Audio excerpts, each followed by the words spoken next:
All right, greetings everyone. I am Luis Fonseca. And I am Christina Fonseca. Together Together we we make make up up No No Shame Shame Warrior Warrior Foundation. Foundation.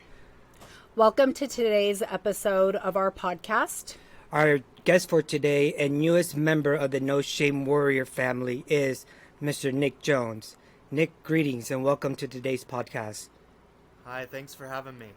No, thank you for having us. So let me introduce you to the world. So Mr. Nick Jones and I met actually at Summit College when I was there attending HVAC school, and now I'm in the welding program, and Nick is still in the HVAC program. He came in a few months right before I graduated the program.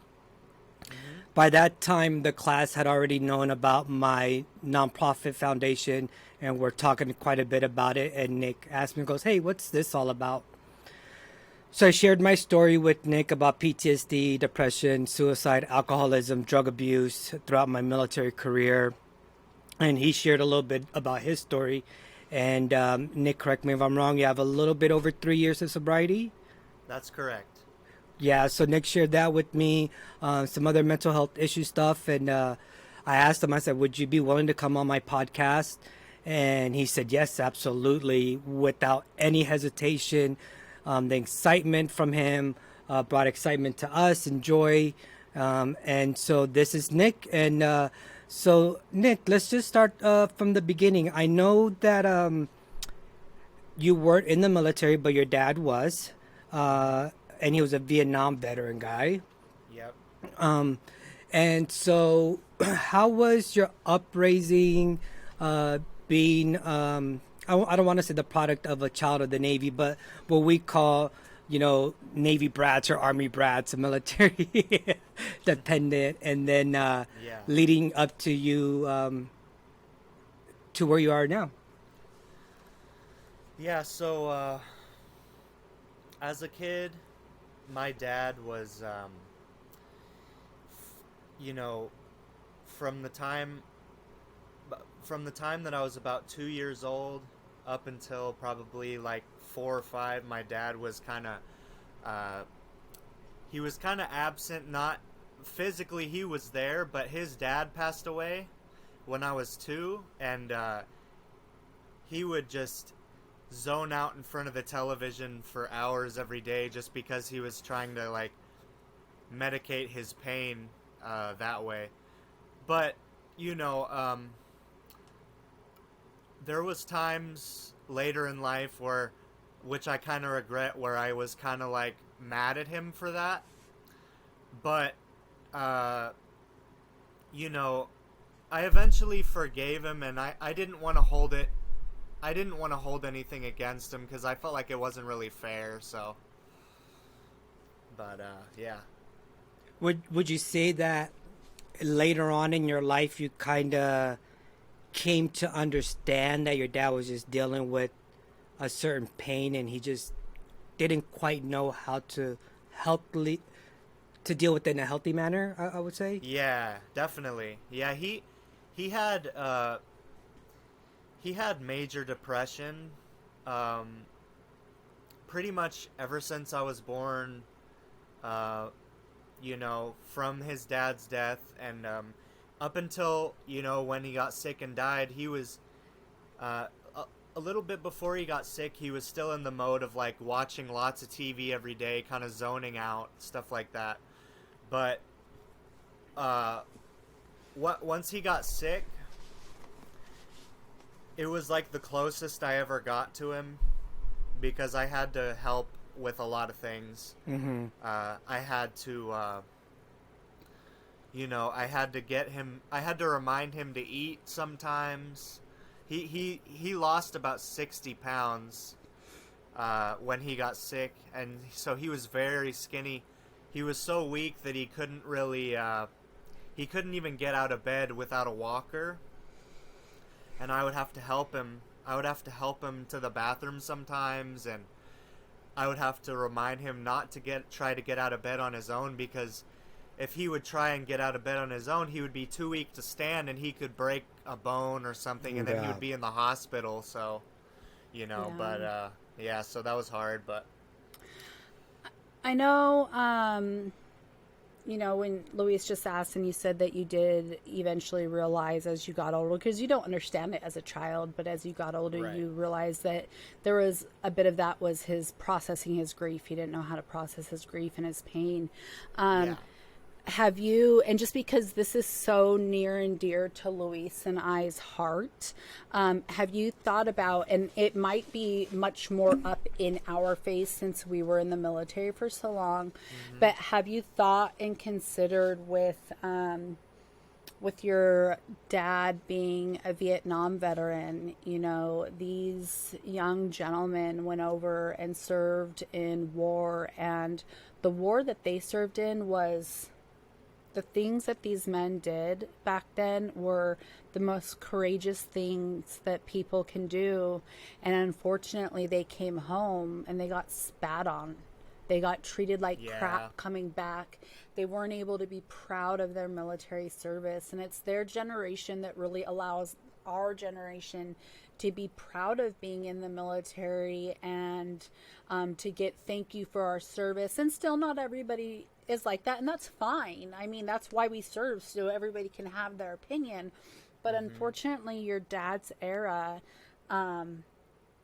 didn't get treated like that. They got treated less than human. Have you ever processed that part of it, of maybe why even before your grandfather passed away, maybe the depression?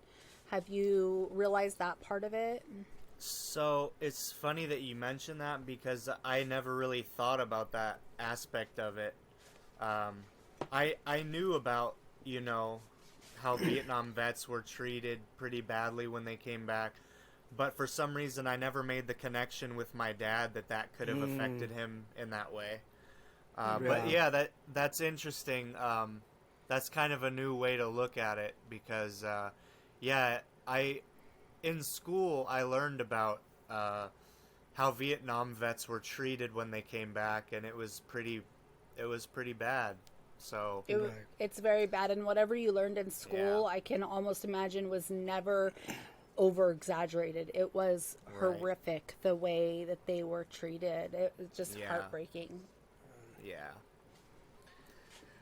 So then, you're growing up with your dad, and he's dealing with his stuff. And so, if you don't mind, Nick, what led you to finally using alcohol? I know we talked about alcoholism. I don't know if you've ever used drugs as a coping mechanism. I have. Okay, so what eventually led you to find those outlets and to go hardcore in it to the point where you finally felt, you know what, I gotta stop this shit. Like, Yeah. my life's gonna be So- ruined. Yeah. So this is pretty personal. I hope it's okay that I share this. What, like I said, yeah, whatever you feel comfortable sharing, as much or as little, brother. Don't. Yeah. Okay. So, basically, from the time I was in 7th grade up until, I think, 2015, I had a condition that was very painful. It was on my genitals, and I was very, I didn't go to the doctor for it until I was in 11th grade because I was so embarrassed and I didn't want anybody to know about it.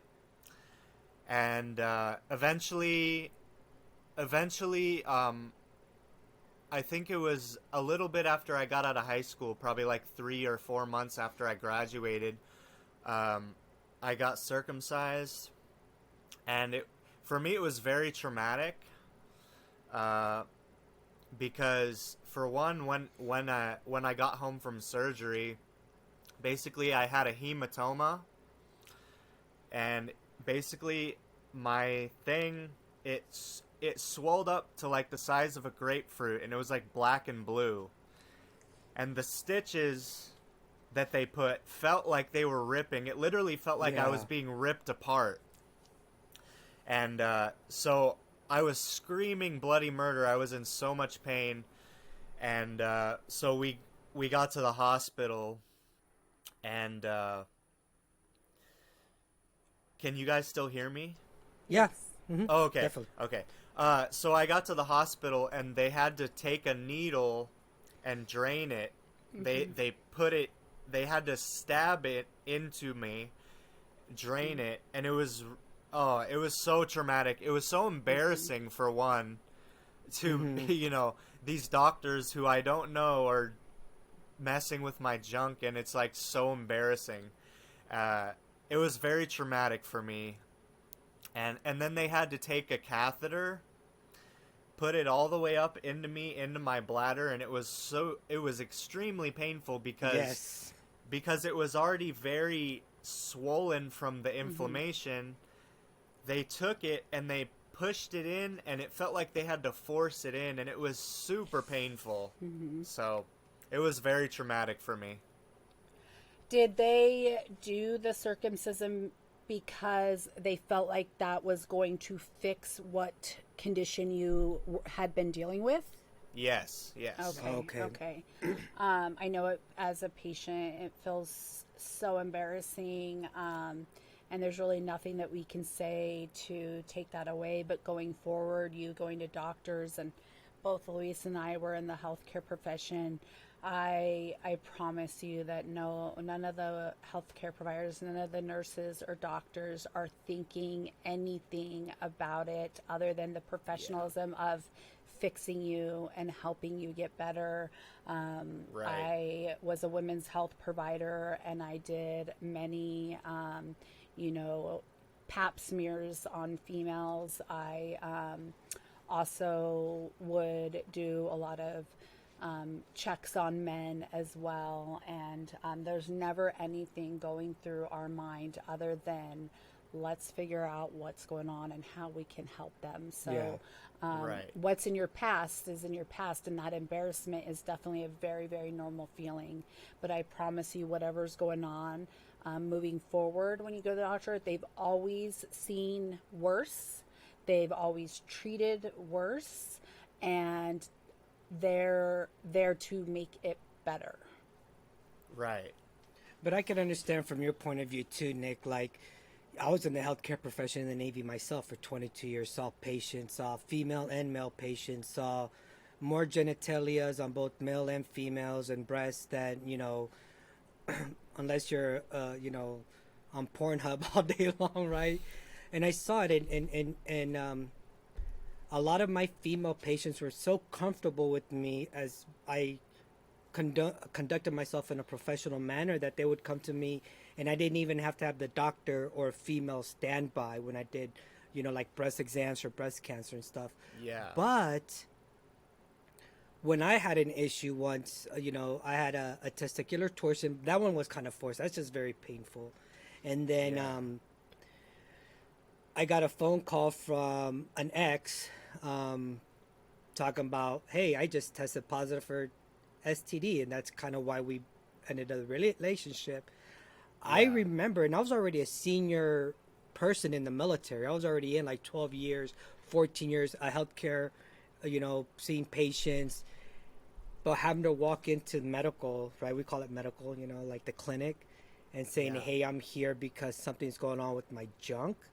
Even though I had so many years of that practice and making people feel comfortable, I just want to give you validity that, yes, although everyone conducts themselves professionally, first and foremost, I understand that in the medical community, some nasty people go through and make it into being doctors, and we hope we can catch them and get them thrown in jail or whatever needs to happen. Yeah. But it's just a human condition of that, you're raised from a child that your genitalia is very private. No one, you know what I mean? This or that. And, I mean, our 3-year-old, he'll, we're giving him a shower, and sometimes, well, like, Phoenix, don't say that, because if you say it at school, they're going to be like, what's going on? Because they'll say things like, Pa, no, don't wash my penis. And I'm like, but Phoenix, I have to wash it. So, like, think about it. If he goes to school and he's like, yeah, my dad washed my penis without me, like, you're like, but see, my 3-year-old uses words like penis and vagina and breast because I also Yeah. want him to know that me calling it, his pee-pee or his weenie or whatever, right? Like, I heard a horror story once about a young little girl that was like 6 years old, and they didn't catch her molester for years because when child services would ask her about her uncle, he was like, yeah, he just, wanted to eat some cookies and he wanted to eat my cookie or something like that. Well, came to find out that her mom had trained her to call her vagina her cookie. And so whenever she would talk to social workers or whatever, um, they literally thought that she meant like cookies, and it was that he was sexually abusing her.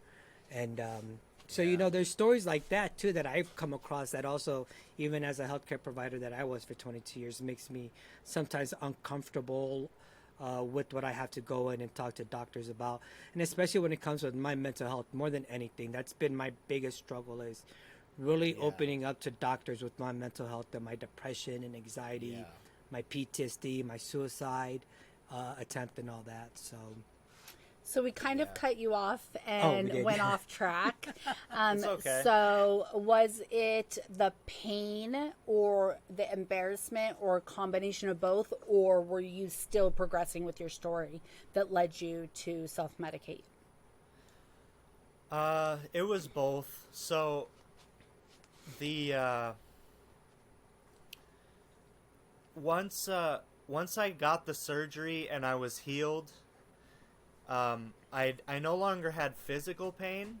It was all emotional, psychological pain that I was medicating, because I was so devastated that I had to have the surgery, that I was like, man, like I I felt I felt violated. I felt just, because it's something you can't get back, and it's like, man, like, and I used to feel so guilty. I'm kind of guilty of uh, being very hard on myself, and I've been that way ever since I was a kid. I used to be like, oh, why did you let them talk you into getting that surgery? Like, I was so mad at myself, and it kind of fueled my suicidal thoughts, and my eventual suicide attempt. So Did you feel yeah. like without your own consent, you lost a part of yourself? They removed a part of your personal body without truly like it being what you wanted.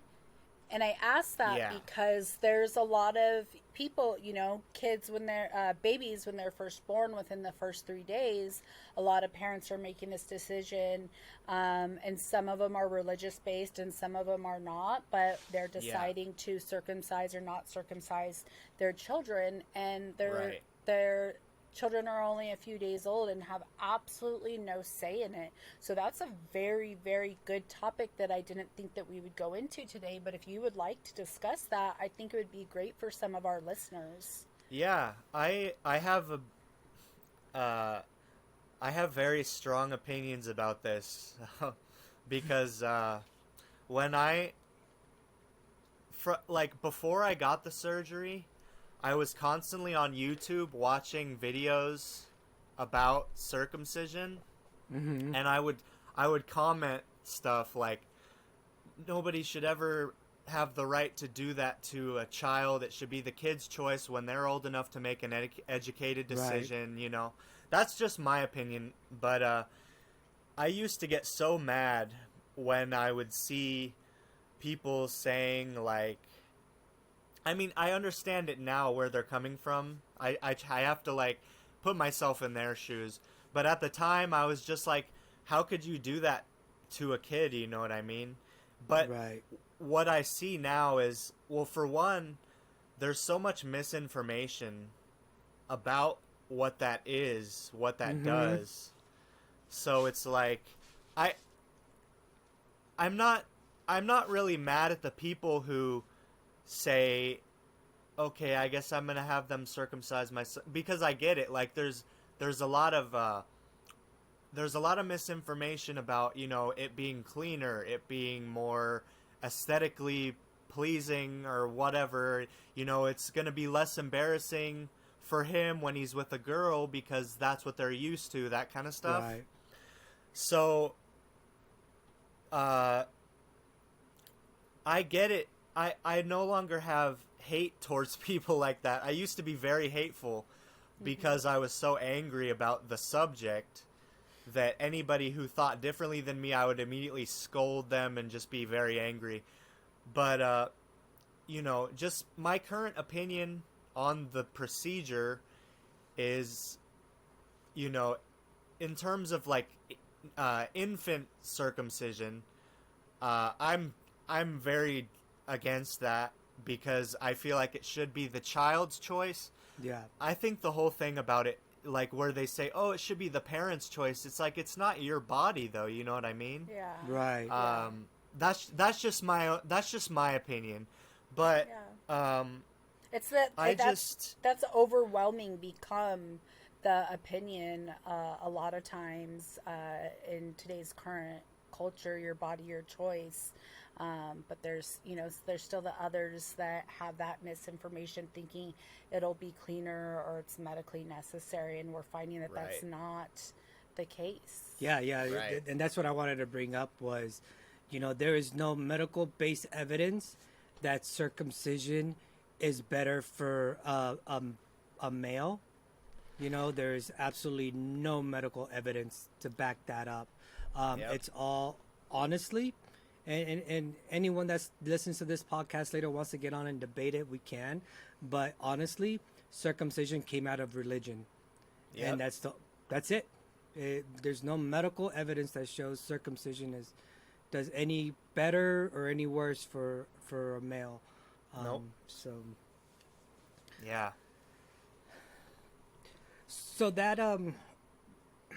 that I guess maybe shame, that anger of, you know, someone took this choice away from me, and then you physically healed, and now we're talking about these invisible wounds, right?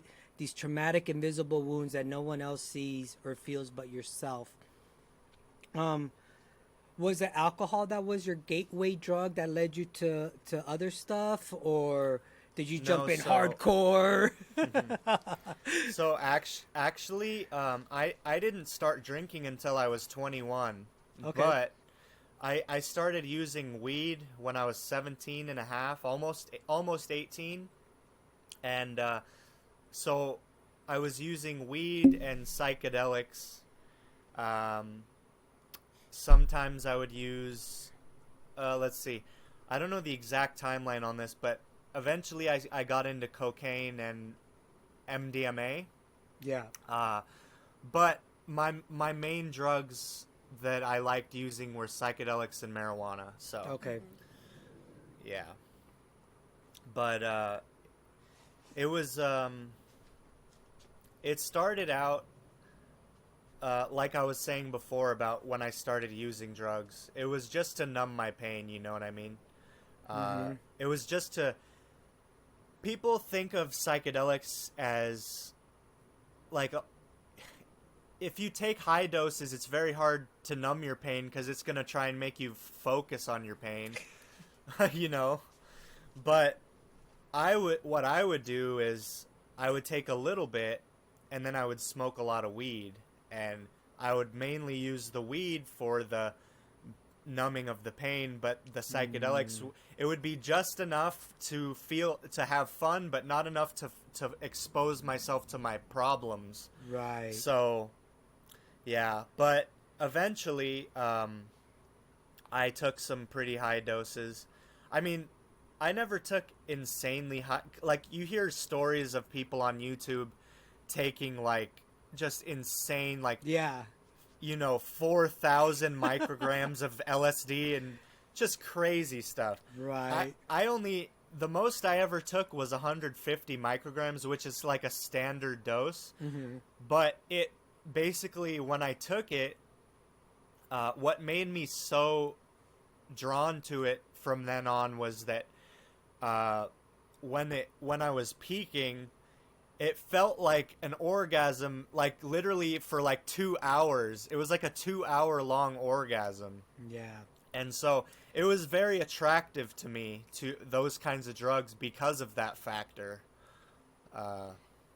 So, I'm in my 40s. I'm 42. Mm-hmm. So when I was doing LSD, shrooms, we didn't call it MDMA. It was ecstasy. Yeah. Back then. So then, I had no idea the micrograms, milligrams. Like we didn't. That wasn't like a thing back then. It was just eat this bag, however much of this eighth of a bag of shrooms you want to eat, or how many Right. tabs of LSD you want to take, or how many drops of LSD you want to take, or Right. pills of ecstasy. But I think I'm one of the lucky few, because I did do quite large doses. So I think I'm one of the lucky few that I never had a bad trip. I had some very close friends that had bad trips that kind of brought me down because I was trying to bring them out of it. But I Yeah. think we always try to do really fun things. So like we would go to an amusement park. We would dose at the amusement park. And then we would be going on like roller coasters and doing fun things while on it. And that was part of our trying to keep the pain at bay, because my friends that were doing it with me were also doing it because of trauma, childhood trauma, and trying to keep we were keeping the pain at bay. We weren't just having fun, which Right. we were, but we were Yeah. self-medicating from the pain. And so yeah, we would do some of those larger doses. I haven't done any of those in quite some long time, but I hear a lot about microdosing now, and I have never tried that. Back then Okay.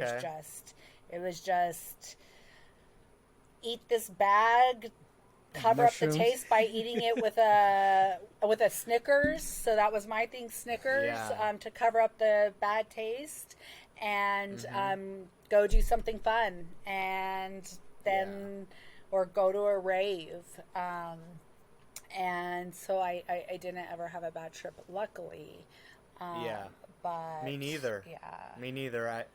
Surprisingly, all the, given that I've taken drugs so many times, I've never had a bad trip either. It wasn't the only bad trip I've had. I wasn't even on anything. It was when I was in psychosis, but that was like a month-long bad trip. So Oh, okay. I have had some. I'm very pro. We're sober from alcohol a little over 4 years. I am Okay, pro cool. THC used appropriately, Uh-huh. and I have had some, if you would call it bad trips, but more like anxiety caused by THC. 'Cause So of the strain. I limit Yeah. it now to where I'm really don't use THC anymore, just because I can't. And so I'll go a couple months and then I'll just try, and Yeah. then it's like, nope, guess I shouldn't have done that. Yeah. But yeah, that's the only thing now in my adult life that I had ever Yeah. really, because I'm pro the medical benefits from it, and I've done a lot of research and actual studies, legitimate studies, not just somebody wanting to put information out on Google, but scientific studies and research. And so I'm very pro it, and I think it can be extremely Yeah. helpful. Oh, But definitely. that is what I have had, what I would say maybe the closest to a bad trip, but it was more like anxiety or paranoia, Right. wrong Yeah. strains. Yeah. Well, Because it's in. go ahead, Nick. Oh, it's interesting because the one bad trip I ever had was on weed, and it was like wax in a pen. Oh yeah. You know those pens, and it's like a glass bulb, and it has the little coil inside, and you put wax on it. So I had it was this wax in a syringe that you just put on the pen, and it was Thin Mint. I remember the strain. It was Thin Mint, and I vaped it, and my room was really trippy I had blacklight posters. I had these really creepy masks. I had these really creepy masks on the hanging up, and when I vaped a bunch of it, and then I was so paranoid that the mask, I was scared to look at the mask because I thought they were gonna become alive. And then so then I went outside because I was like, oh, it's probably just I need to get out of my room. And then when I went outside, I was equally as paranoid, and so I was like, oh, so I'm just screwed. Like, no matter where I go, I'm gonna be afraid for like the next 2 hours. Brace for impact. So yeah. Right, yeah. And Yeah. so, like my wife was saying, we're very pro THC use. My psych doctors, my therapist, my psychologist that does is it psychologist or psychiatrist that's med management, babe? I always forget. Psychiatrist. So my psychiatrist that does my med management for Zoloft and my Xanax very well knows that I use THC at nighttime to help sleep, so I don't have to use Okay. my Ambien as much. Yeah. And he even talked to me. He goes, "Look, if you want to use THC, I'm not going to stop you." He does put warnings on all my bottles that says marijuana will affect the, blah blah blah blah blah. Yeah. But he tries to talk me more into going the CBD route, Okay. and maybe just the addictive personality. And I'll admit this, under my podcast today, I consider myself 100% sober. Besides the fact that I do smoke marijuana, and I'm not gonna lie, like I still enjoy it. I enjoy the psychedelic effect from the THC, but I also look for those strains that have the high terpenes, like the lemon say terpene that helps with anxiety and depression. Uh-huh. You know what I mean? Things like that. Yeah. So I'm not gonna sit here and lie to my audience and be like, oh yeah, I'm this sober, clean, 100%. What is the X people, right? Live the X life. No, I use marijuana. My doctors know about it. I'm very open with them about it, so they can help guide me. I'm sure that sometimes my anxiety has been heightened because I might have smoked a little bit too much before going to bed. Yeah. And I've talked to them about that too, and they've advised me, well, then cut down a little bit, go to CBD instead.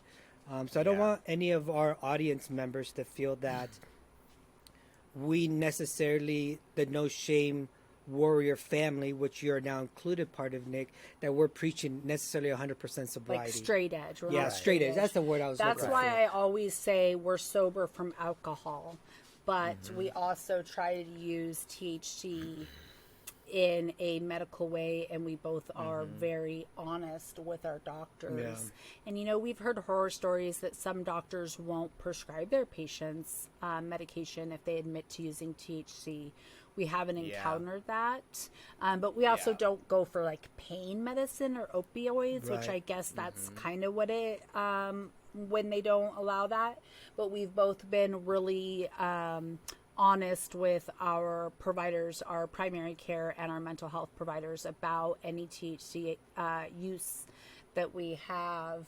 But that's why I always say we're sober from alcohol, because we're not these mean, horrible parents or spouses or friends or neighbors when we're on THC. But there's a Right. reason why we quit alcohol, because we were Yeah. much different. Yeah. And so that's our sobriety is alcohol, and has changed our lives Yeah. completely. That's awesome. Yeah. Yeah. So, on July 8th of 2018, I had my suicide attempt. And my wife drank with me, but didn't drink like me. You know what I mean? Like, Yeah. for me, drinking was when you told me, hey, we're going to go out and have a few beers with some friends. We're going over to a friend's house to have some drinks. If you weren't blackout wasted, then why are we even doing this? Like, Right. how your generation says full send, Yeah. Hey, drinking, let's do it, man. Like, you want to drink, let's drink. You're talking my language now.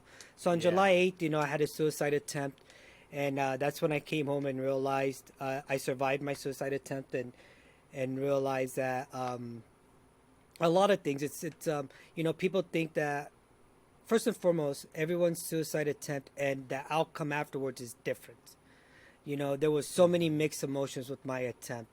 I was pissed off that I wasn't successful. Then I realized that I was happy and glad that I didn't, that I wasn't successful. But then it came back in my mind like, okay, well, you still have opportunities to do it. So if you want to really do it, get home, say I love you to your wife, and kids, and then you can go ahead and do it. And sorry to the audience members, we are a family-owned business, so you'll see the hear and or see the little one running around. But all our kids know our stories, so we're not ashamed. So yeah, so all those feelings came in. And so that's when I realized when my wife asked me what's going on, and I just told her, I said, I don't know, but I'm drunk as fuck right now. And I just attempted suicide and I want to kill myself still. But I Does also Nick want, know what your suicide attempt was? yeah. So I told him, but I still want to do it, but I don't. And she jumped into action. And that's the day I realized that me and drinking had to part ways. Because drinking was going to win at the end of the day. What made you come to the conclusion or realization that drinking and using drugs really wasn't the way of life that you wanted to live anymore? So, you know, you would think that my psychotic episode would have been the deterrent, but surprisingly, I still used after my episode, a little bit. I basically was making the justification that as long as it's just a microdose, then it's fine. Right. So I would microdose LSD. I'd just cut a little piece off a tab and take it every 3 or 4 days. And then, you know, I was still drinking a little bit, smoking a little bit of weed. But basically, like initially, I quit weed because my mom didn't want me smoking anymore. So because what happened, I was doing weed, I was smoking weed that was pretty low THC, probably like 5%, but high CBD. Yeah. And it was, I liked it because I could smoke it and I wouldn't get so high that I would like forget to mow the lawn or like, you know, stuff like that. Yeah. But it was just enough to kind of take the edge off. But then, you know, I had told her like I'm only going to do the low THC stuff. But then I went to my friend's house and took a dab, and I was like, oh, I was right back to wanting to do the strong stuff again. So once I told her about that, she wanted me to just stop altogether. And I kind of agreed. I was like, yeah, that's probably a good idea. So ever since then, I hadn't smoked weed. But then alcohol, I hadn't done it in a while. But then one weekend when my mom wasn't home, my dad bought us like a 12-pack, and I drank like half of the 12. I drank like 6 beers, and I was super drunk, and I was watching Scarface, and it was a great time. But then when I got up and I was walking, I couldn't walk in a straight line. Yeah. And I was just like, I felt kind of bad because my mom didn't know. I felt bad that we were doing it behind her back, kind of. Right. But then, but I didn't stop drinking until one night. I hadn't drank. Well, I don't know how long it had been since I drank before this happened, but I was at my friend's house and I had like probably 4 or 5 pieces of pizza, and then I had 1 beer. I went home and threw up because hops and bread don't mix well, you know? Yeah. So that was the last drink I ever had because it just put a bad taste in my mouth that like 1 beer could do that, you know what I mean? Gotcha. Yeah. Yeah. So that was the very last drink I ever had. that was the last. Other than nicotine, that was the last drug I ever used. So, And so that was a little but bit over 3 years ago, huh? yep, yeah. And so August 10th. Thank you. Aug- yeah, August 10th is your sobriety date of Yeah, of 2019? 2019. okay, okay. Yeah. Awesome. Well, congratulations, That's- brother, because I tell people Thank you. like I'm barely a little bit over 4.5 years, and that barely part, right? Barely. Um, I always say it that way because I know how hard it is every day to not want to drink. You know, Right. I don't hate using this word. I dislike how much I feel it's sometimes overused. But yeah, like I can literally go to our little country store to go pick up, let's say, get me a lemonade, get some cookies. But the beer section's right there, the champagne section's right there. And lately, I've been in my mind thinking, how can I convince Christina that champagne is not really an like that's a celebratory thing. Yeah. And in my mind, because I've gone to so many AA meetings and I've gone to so many other different type of sobriety meetings, like for me, the relapse already started. I'm already relapsed. You know what I mean? And I feel it. I do. And that's why there's certain things. You know, if people offer me something like a sparkling drink right now, I'm like, no, I just don't. Because I've really been looking at, I'm a big Moet fan. I love Moet champagne. And I've been looking at those bottles a lot recently. Like, it's just a celebratory, like, I can convince her that champagne is a celebratory drink, you know.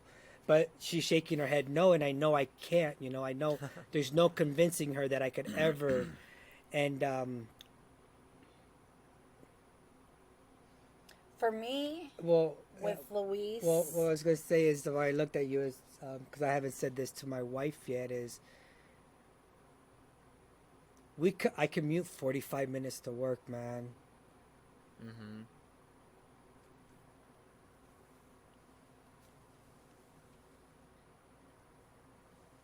And I know I can get to welding school drunk and no one will give a shit. You know what I mean? Yeah. And it's so like that's why I said I know the relapse already started.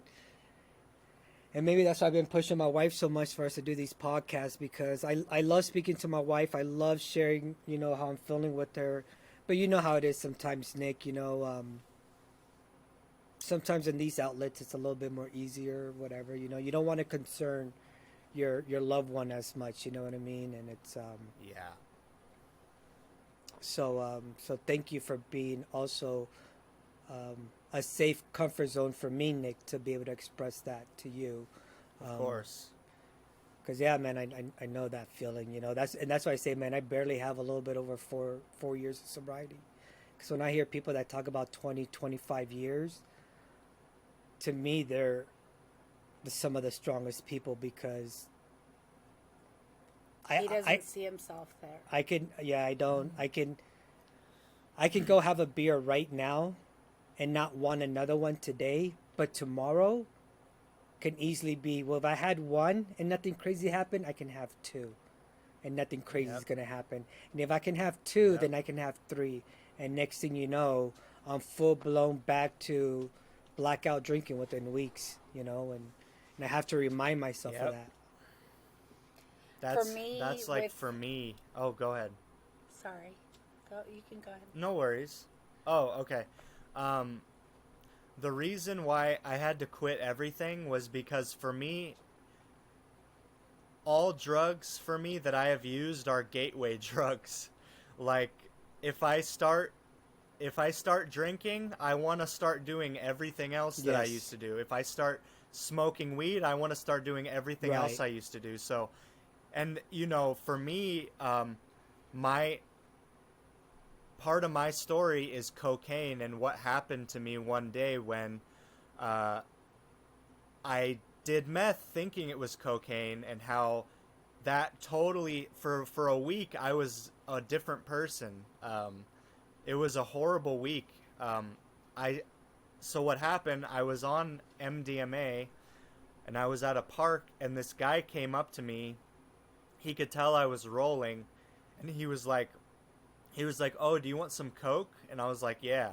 So, me being the addict that I am, I had a weed pipe filled with weed, and I had him put a little bit of Coke on top of it, and I smoked it because I'm crazy.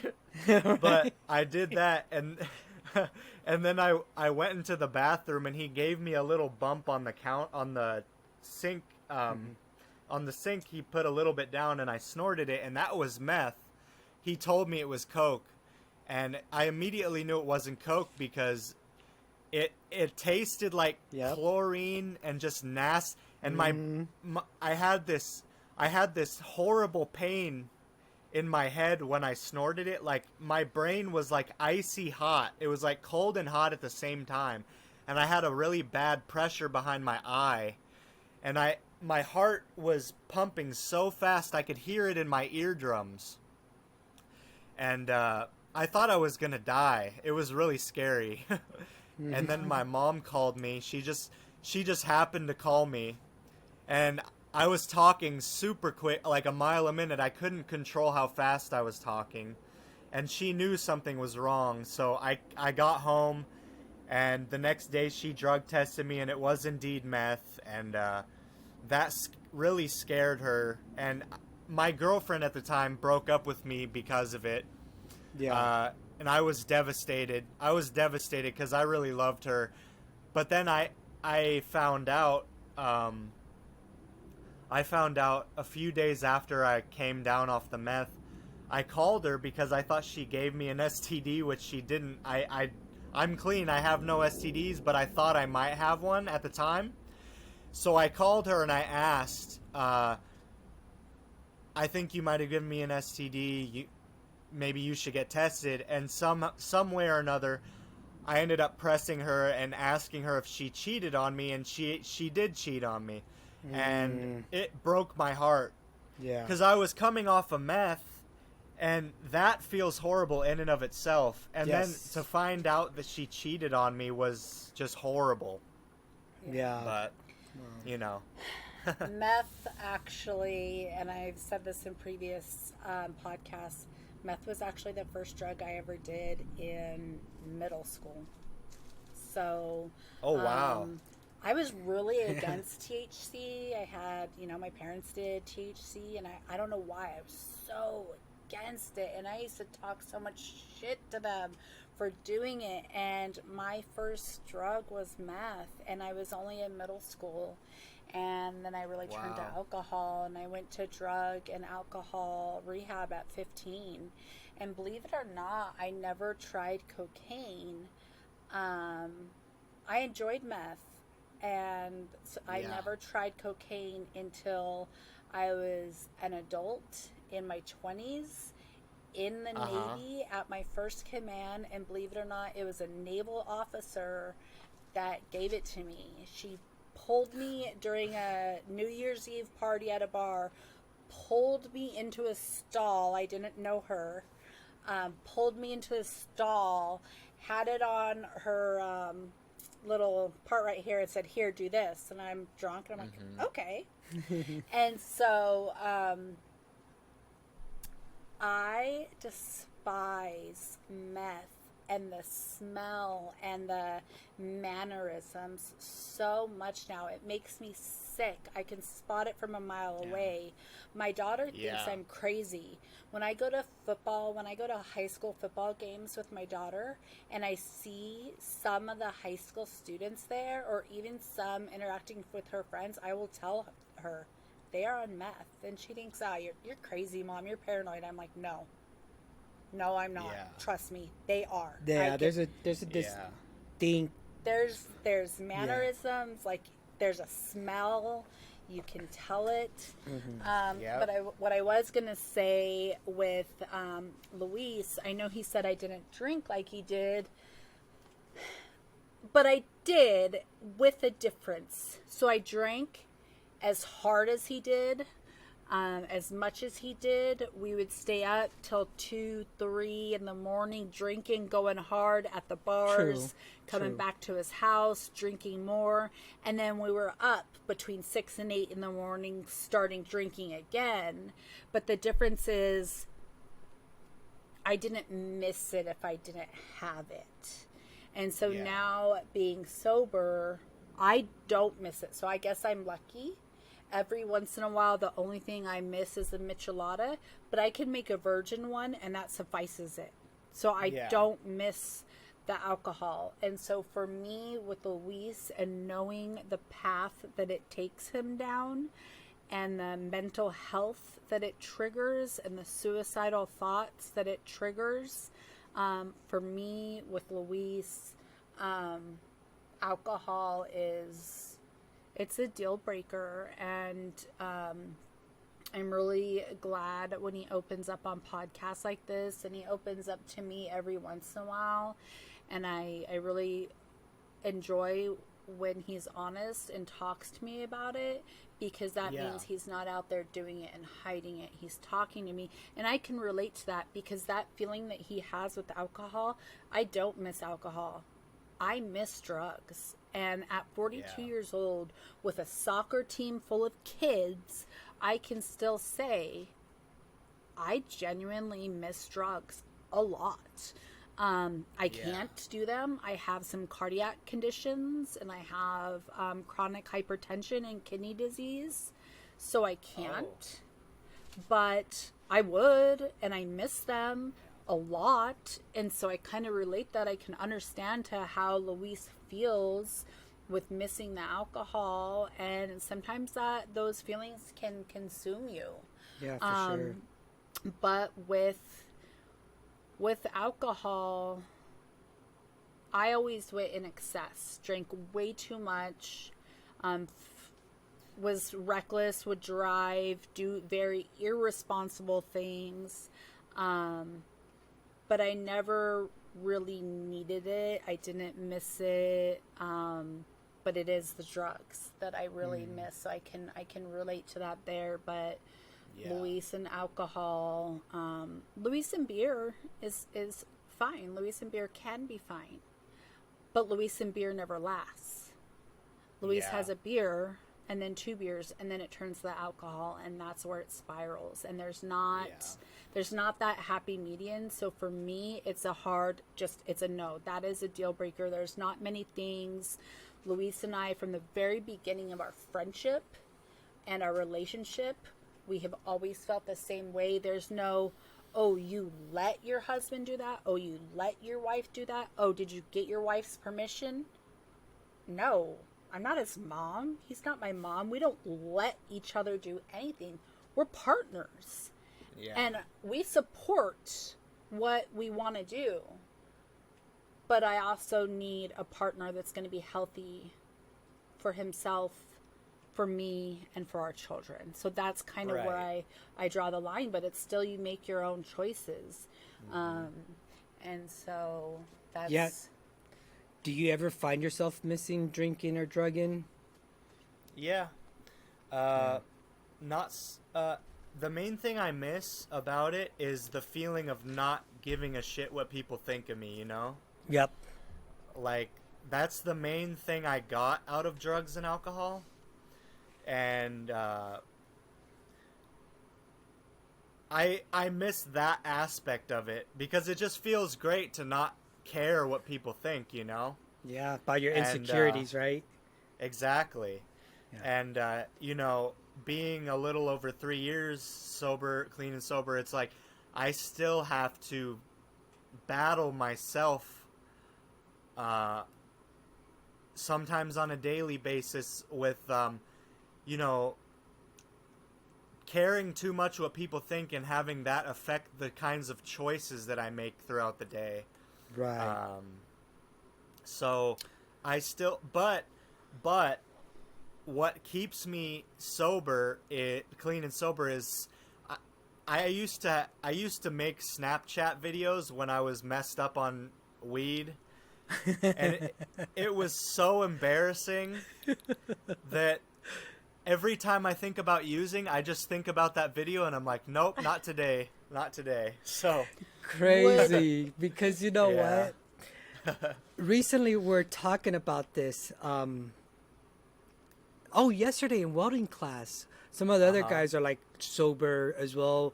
Then there's, the young kids that are 19 years old. They're bringing beers to school, right? Because, and Yeah. you're just looking at them, you're like, well, me at 42, but you have your own life experiences, and you're just like, you guys, man, this is not like the way to live life. Like, what's going on, right? But Yeah. I'm not gonna be that guy either that preaches, "Oh my gosh, you're drinking, you're drunk." Like, no, that's your life. You have to decide that on your own. Right. But we're talking about the whole shit. What were we talking about? The whole missing. Missing, Yeah. and you guys were talking about it at welding school yesterday. Yeah. How I'm like you, Nick. I miss the alcohol because it took away my insecurities. It made me, even though I put my face out there, like when we're done with this, I'm literally emotionally drained. You know what I Yeah. mean? Because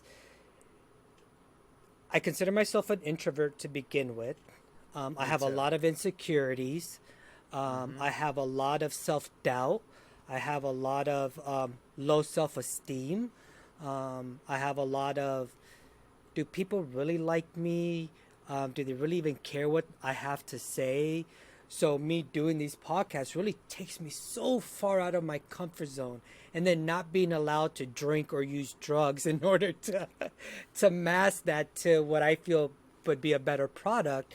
It's hard Right. for me, and Mm-hmm. you pretty much answered my question, but I wanted to go into detail a little bit more, like, what has helped you for over 3 years to maintain the sobriety and being clean? Because, like you said, just because we decided to be clean and sober doesn't mean life's problems end. Now we just have to face them with a clear Yeah. head. So, what helps you maintain that sobriety and that cleanliness now? So for me,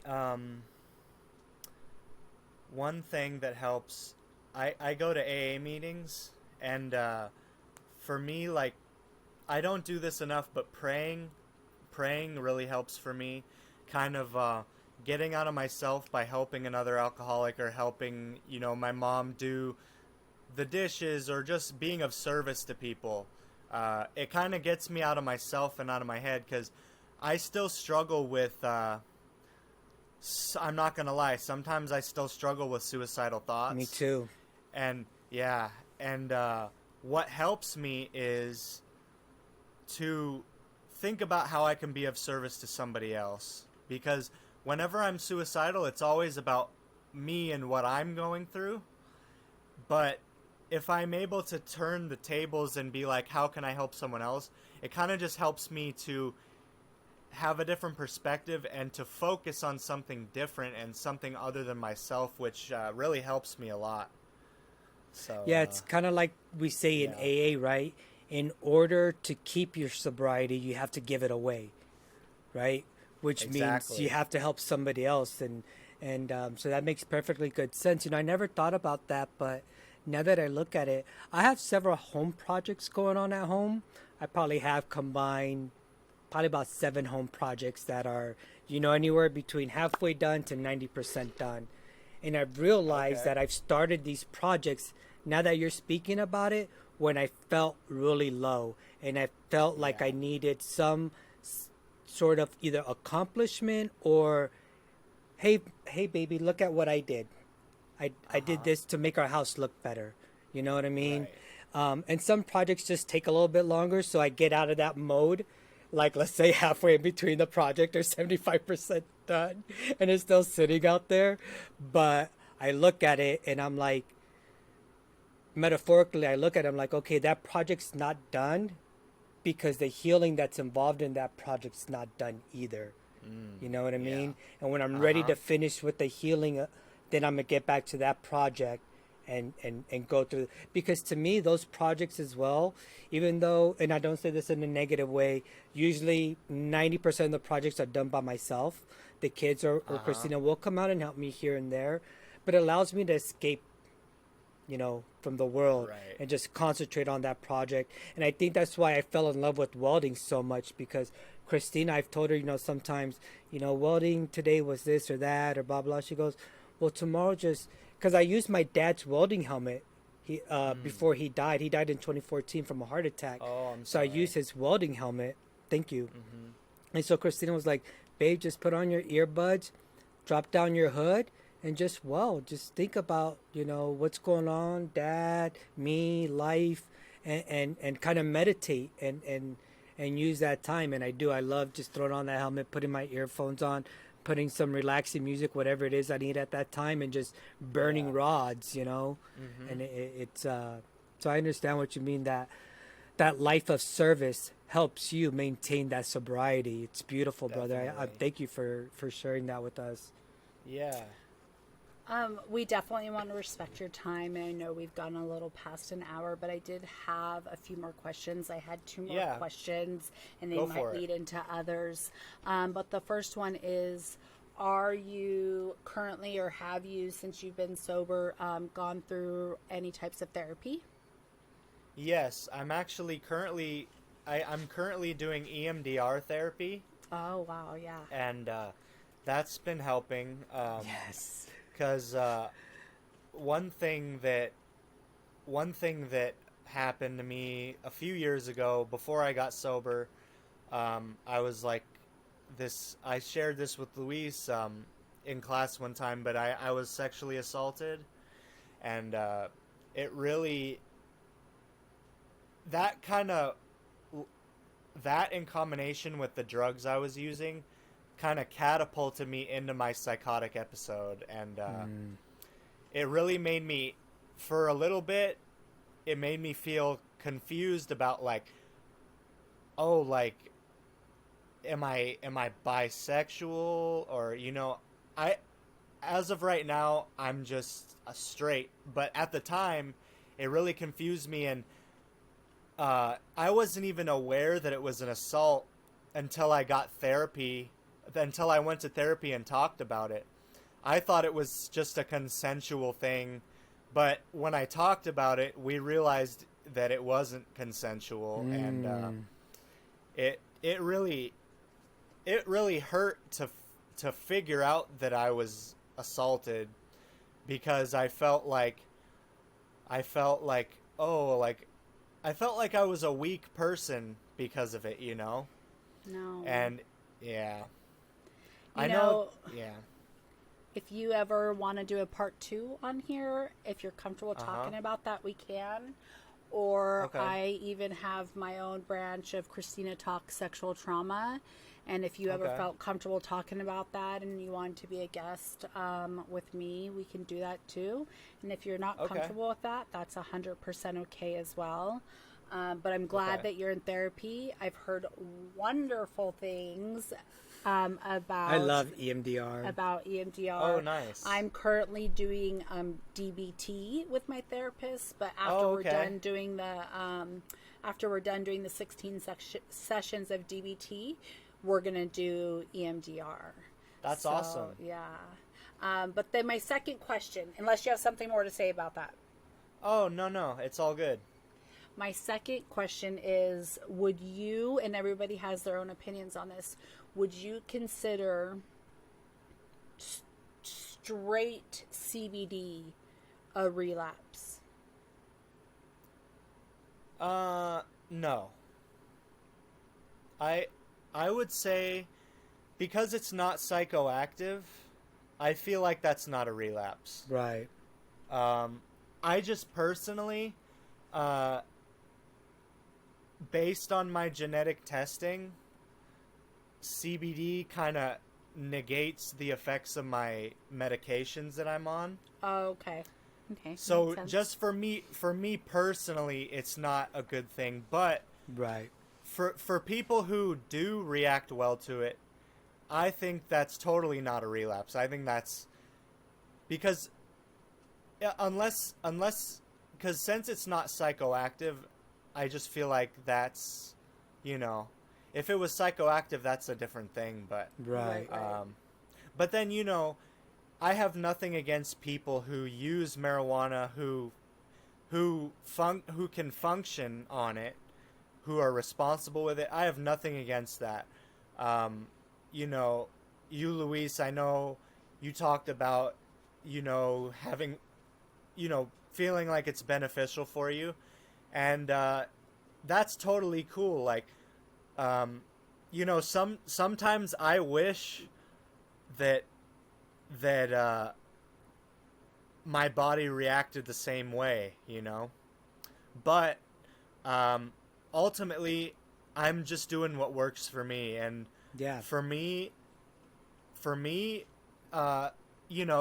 steering clear of alcohol, weed, psychedelics has been a really positive thing for me. So, Good. yeah, Yeah, Yeah, no, I that can works. understand that. It's like I said with my drinking. I wish, I truly, and that's what I miss. I wish I could go to the bar with you after a long day of school and say, "Hey, babe, yeah, I'm gonna be home an hour later because I'm gonna spend, you know, a little bit of time with Nick or somebody else from school, and we're gonna have a drink at the bar." And my wife knowing that, yeah, he's gonna have one beer, they're gonna have a nice chat and come home, and that's it. And my husband's not gonna yeah, think of alcohol ever again. But that's not the right, case, and I yeah, guess that's what I miss. I miss the fact that a substance can take control of my life so quickly. You yeah, know, and it sucked. It sucked because I've always wanted to be in so much control of my life, but for 17 years, alcohol truly and honestly controlled my life, my thought process, the way I behaved, the way I was at work, the way I was as a leader, the way I was as a junior sailor, the way I was in my previous marriage, the way I was with my older kids, and so now when those thoughts come in, even though they're really hard and heavy sometimes, I do have outlets that I go to speak with. I have done the AA thing. It's just not my big cup of tea.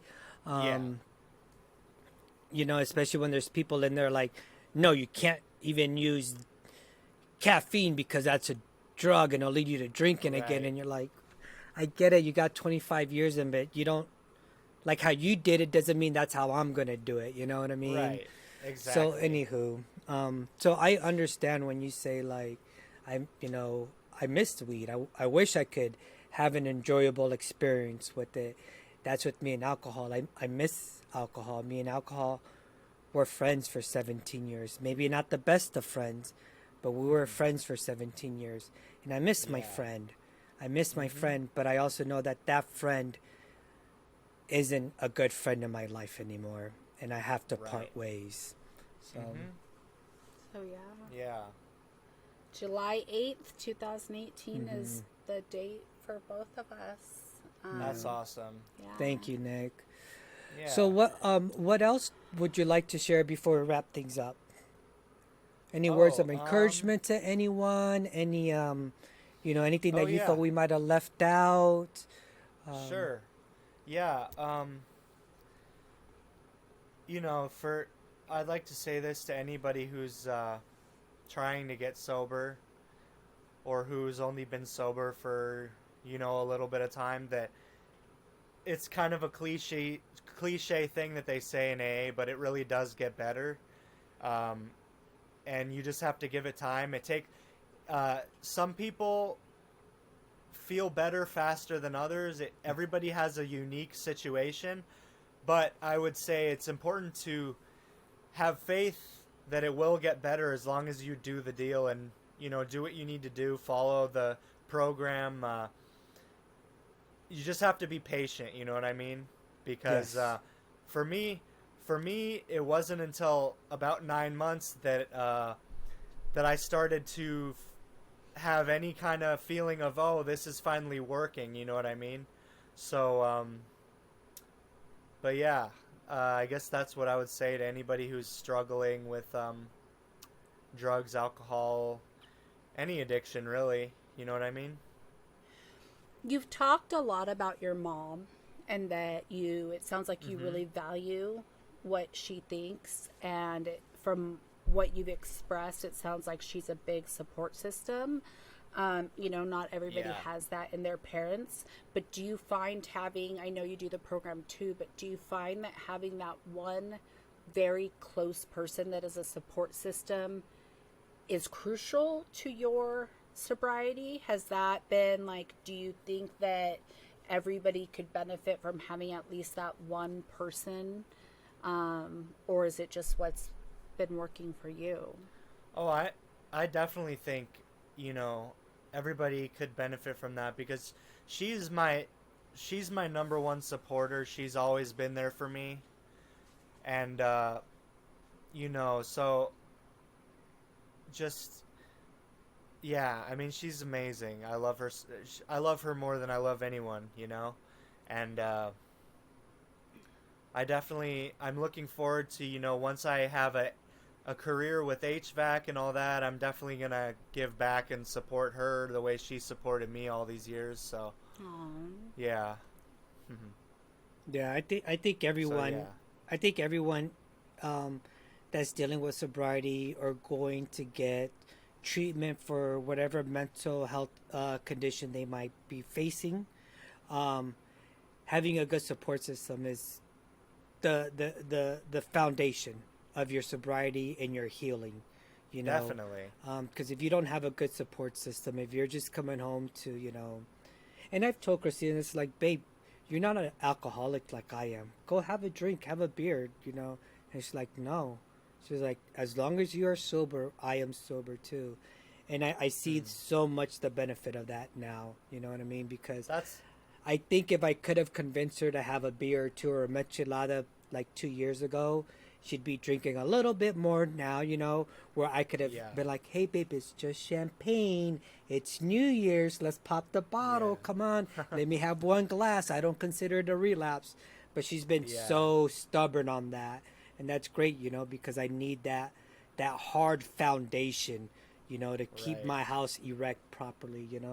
Even with all the cracks in the walls, with all the repairs I've done on my house, it's that solid foundation of my wife's support, my mother's support, my kids, their support. I mean, my kids have been Uh-huh. tremendous in their support. Yeah. And then those close friends, and now meeting other people such as yourself, Nick, um, that help that foundation just stay stronger and stronger and stronger. So thank you for your time. Thank you for your words. Thank Oh, you thank for you for your having me. no. Thank you for your inspiration. Mhm. It's to me, I get inspired by the everyday common people that face these Mhm. challenges.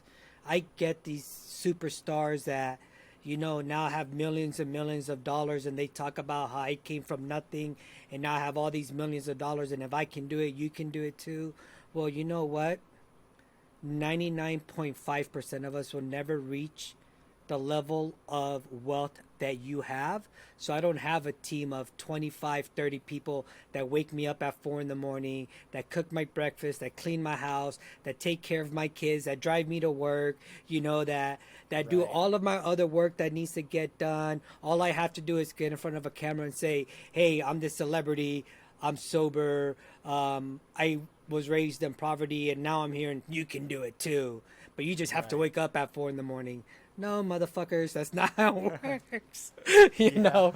So I really get my strength and motivation from, just us common day people talking about our everyday life, our bills, our kids, if we have them, our family, our daily struggles that we have that can very easily make us either relapse or go into depression or an anxiety or another mental health situation that can lead us to relapsing or using again.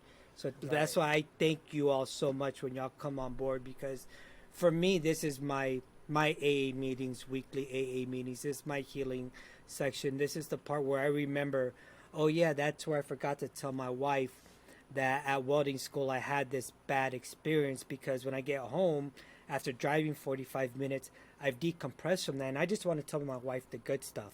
I don't want to Yeah. bother her, burden her with what lasted 15 minutes in welding school of a depressive moment or an anxiety moment, when the other 6 hours at welding school were filled with so much better stuff to talk about than Right. that 15 minutes that I got over with, and it Yeah. happened to come back on conversation later. It's not that I was trying to exclude you from information. It's just I didn't want to burden you with that because I had 5 hours and 45 minutes of such a good class day that I don't want to focus on those 15 minutes.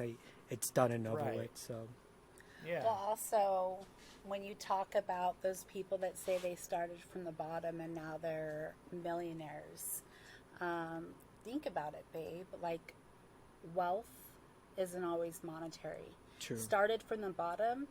Here are 2 high school dropouts that served 21 and 22 years, not only in the military, but in the healthcare field, entrusted with other people's lives, gone to combat and saved so many people, did such a good job that unfortunately the military said, well, no, we need you on the next deployment and the next one and the next one and the next one. So 2 high school dropouts, 2 medical professionals, to then you being the owner, the founder and a co-founder of a mental health nonprofit. So literally starting from the bottom, and now we're here and we're sober. True. That's awesome. True, but we just don't have the millions of dollars to do what we want to do right now. Yeah. Maybe one day, But Nick, Yeah, of once course, again, man. thank you so much Thank for you coming guys. on board. We would love if you ever want to do a part 2 and talk about anything that you feel might have got left out or we didn't touch on a little bit, or as you feel more comfortable as you've gotten to know me and Christina now, and the way we put out our podcast. Whenever you're ready to do a part 2, we would love to have you back on board and do a I part 2. appreciate it. And anything that Christina and I can do as personal friends, and now also as you being part of the No Shame Warrior family, whatever we can do for you and your family to help with your sobriety, to help with any of your mental health stuff as well too, please don't be afraid to reach out.